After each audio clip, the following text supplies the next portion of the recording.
Dans la correction de cette première situation, l'objectif est de revenir en détail sur les décisions techniques prises pour transformer une page simple en page responsive. L'accent ici est mis sur la méthodologie, la structure et la cohérence visuelle afin d'aboutir à une interface stable, lisible et adaptable. Tout commence par la structure HTML. Celle-ci a été construite avec des balises sémantiques classiques, header, main, section, footer. L'entête contient un titre de site et une navigation simple. Le corps principal est divisé en deux grandes zones, une section de présentation avec images et texte, puis une section de service avec 3 blocs explicites. Enfin, le pied de page contient les informations de contact. Côté CSS, la feuille de style a été divisée en blocs bien identifiés.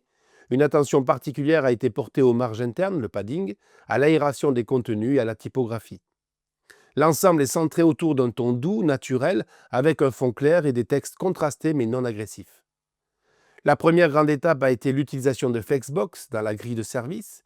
Cela permet d'aligner les 3 blocs horizontalement sur un écran large tout en autorisant leur empilement vertical, automatique, en dessous d'un certain seuil. Cela donne une page à la fois stable et souple. Ensuite sont venus les Media Query.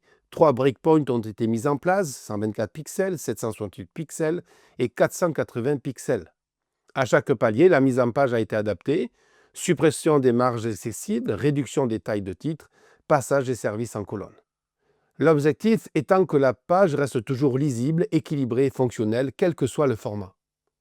Les images ont été encadrées avec Max Width 100% et Height Auto pour garantir qu'elles ne débordent pas de leur conteneur. L'image principale, le jardin, est redimensionnée en douceur sans perte de qualité visuelle.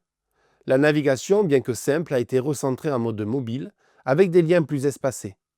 On veille à la cliquabilité sur petits écrans, point clé d'un bon responsive. L'accessibilité n'a pas été oubliée. Tous les visuels disposent d'un alt descriptif. Les contrastes entre texte et fond sont suffisants. Les tailles de texte ne descendent jamais en dessous de 14 pixels en mode mobile. Enfin, le code a été commenté et structuré pour permettre à d'autres développeurs ou intervenants de s'y retrouver rapidement. Le fichier CSS est divisé en sections logiques, body, header, section, présentation, section service et footer.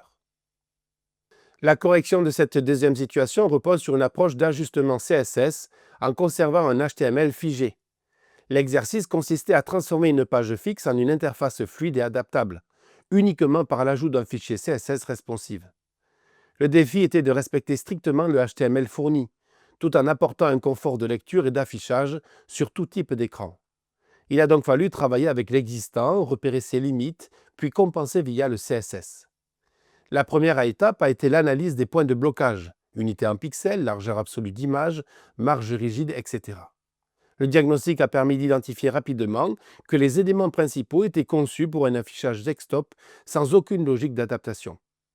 Le travail en CSS a débuté par la création d'un nouveau fichier, styleresponsive.css, séparé du style original.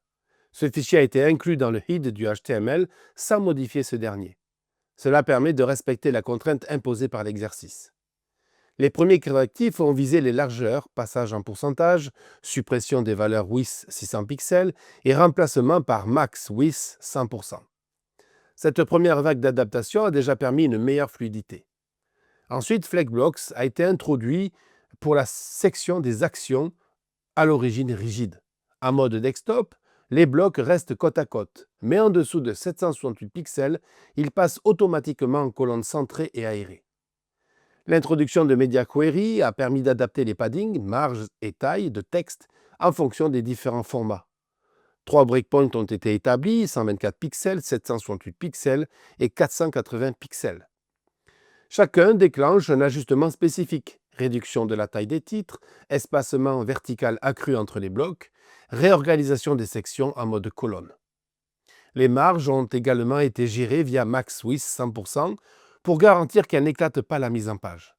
Cela s'est avéré important pour la mise illustrée en grand format.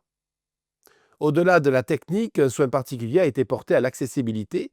Tous les alts ont été vérifiés et conservés. Les contrastes entre texte blanc et fond bleu foncé ont été maintenus. Les ondes de clic restent lisibles et accessibles même sur mobile. L'ensemble a été testé sur plusieurs tailles d'écran et les captures d'écran ont permis de constater une lisibilité conservée sur tablette comme sur smartphone. Le contenu est réorganisé, mais jamais perdu. Dans cette correction, on revient sur la conception complète d'une landing page dédiée à une application mobile fictive, ZenLife. Il ne s'agissait pas simplement de faire une jolie page, mais de concevoir une expérience fluide, claire, persuasive et bien sûr responsive. Le travail a commencé par une structure HTML sémantique respectant les balises modernes, header, main, section et footer. Chaque zone avait un rôle défini, l'introduction du produit, les fonctionnalités, la présentation visuelle, les témoignages, l'appel à l'action. Ce découpage permet d'avoir une base claire pour le style CSS. Ensuite, le fichier csslanding.css a été construit autour de 4 axes. Typographie lisible avec la police inter via Google Fonts, palette de couleurs douces pour correspondre au thème bien-être, mise en page fluide avec Flexbox en mode horizontal sur desktop, vertical sur mobile. Hiérarchie visuelle forte pour diriger l'œil de l'utilisateur. Le point central de la réussite réside dans l'usage bien dosé des media queries. 3 niveaux ont été mis en place, desktop, largeur fixe et blocs répartis horizontalement, tablette, ajustement des marges, recentrage des boutons, mobile, empilement vertical de toutes les sections. Chaque changement de mise en page a été anticipé pour que le rendu reste harmonieux, même quand les blocs changent de disposition. Les flex wrap, gap, mats wix et text align ont été largement mobilisés. L'image centrale, mock-up de l'application, a été traitée pour être réactive sans déborder, avec une largeur maximale de 100%. Elle reste nette même sur écran réduit. Les boutons de téléchargement ont reçu une attention particulière, suffisamment large pour être cliquable au doigt, espacé, contrasté, arrondi. On veut ici que le visiteur n'hésite pas. Les témoignages placés sous forme de bloc quote ont été stylisés avec sobriété, on évite le superflu, pour laisser la parole aux utilisateurs fictifs. Cela crée un effet de confiance et d'authenticité. Côté accessibilité, les règles ont été respectées, tous les éléments graphiques sont dotés de alt clair, les contrastes ont été vérifiés avec un simulateur, les tailles de texte n'ont jamais été réduites au point d'altérer la lecture. Cette correction met en valeur une maîtrise de l'intégration responsive dans un cadre marketing. Il ne s'agit pas juste de coder, il faut penser comme un utilisateur.